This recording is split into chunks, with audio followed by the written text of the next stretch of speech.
Usap-usapan ngayon sa social media ang kapamilya aktor na si Daniel Padilla nang masilayan siya ng publiko sa kauna-unahang pagkakataon matapos kumpirmahin ang hiwalayan nila ng longtime girlfriend niyang si Catherine Bernardo.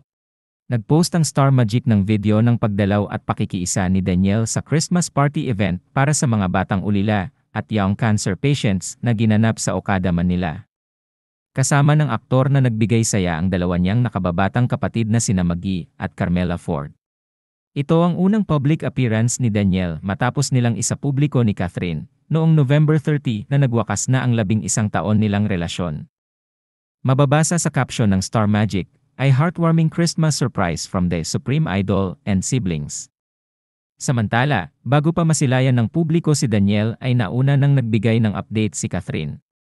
Nag-upload ang aktres sa Instagram ang bago niyang look sa kulay orange niyang buhok.